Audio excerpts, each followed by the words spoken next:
DGP સાહેબ દ્વારા 100 અવર્સમાં જૂના ગુનેગારો પકડાયેલા શોધી અને સતત કામગીરી કરવા માટે સૂચના આપેલી હતી. દરમિયાનમાં કામગીરી દરમિયાન ક્રાઇમ બ્રાન્ચની ટીમને એક ઇન્ફોર્મેશન મળી કે એક અફઘાની નેશનલ છે જે બોગસ પાસપોર્ટ બનાવી અને ઘણા સમયથી સુરતમાં રહ્યો છે. સુરતમાં એને બોગસ પાસપોર્ટ બોગસ ડોક્યુમેન્ટના આધારે મેળવ્યો છે.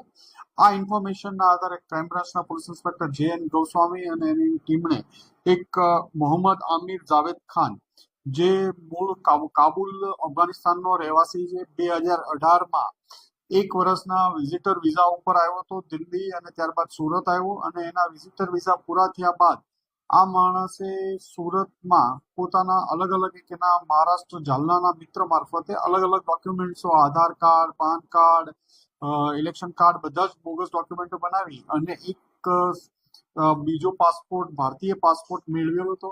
આ ભારતીય પાસપોર્ટ મેળવ્યા બાદ પણ આ ભારતીય પાસપોર્ટ ઉપર યુએઈ અફઘાનિસ્તાન એ ટ્રાવેલિંગ પણ કરી ચૂક્યો છે અને ગઈકાલે ક્રાઇમ બ્રાન્ચની ટીમે ઇન્ફોર્મેશનના આધારે એની ધરપકડ કરી છે. એની પાસેથી બોગસ પાસપોર્ટ અને બોગસ ડોક્યુમેન્ટો કબજે કરવામાં આવ્યા છે અને એને અહીંયા રહેવા પાછળનો ઈરાદો, ઇન્ટેન્શન, કેટલા ટાઈમથી અહીંયા રહેતો હતો, શું કામ કરતો હતો, કોના કોના સંપર્કમાં હતો વગેરે બાબતો ઉપર એની પૂછતાછ ચાલુ છે.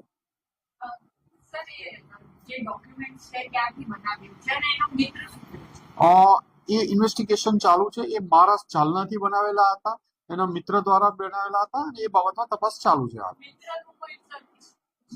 એના મિત્રની ડિટેલ અમારી પાસે છે પણ ઇન્વેસ્ટિગેશન ચાલુ છે એટલે એ રિવીલ નથી કરતા. પાસપોર્ટના આધારે એકવાર 2 વાર યુએઈ ગયો, એકવાર યુએઈ થી અફઘાનિસ્તાન ગયો અને અફઘાનિસ્તાનથી પરત પાછો ઇન્ડિયા આવેલો છે. સુરતમાં આ કાપડનો ધંધો કરતો હતો. અહીંયા હોલસેલ માર્કેટમાંથી અલગ અલગ લોકો પાસેથી વેચી અને અન્ય રાજ્યોમાં મહારાષ્ટ્ર અને દિલ્હી અલગ અલગ રાજ્યોમાં કપડા વેચતો હતો.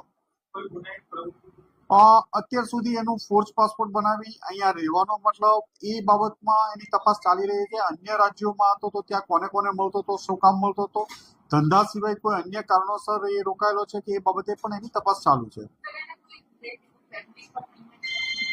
હાલમાં એ રેકોર્ડ ઉપર અમને નથી મળ્યું. એકલો રહે છે જહાંગીરપુરા વિસ્તારમાં.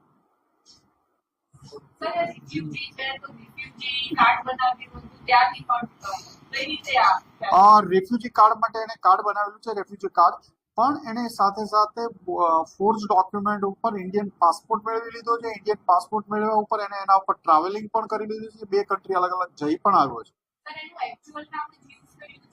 હા, એકચ્યુઅલ નામ મોહમ્મદ આમિર.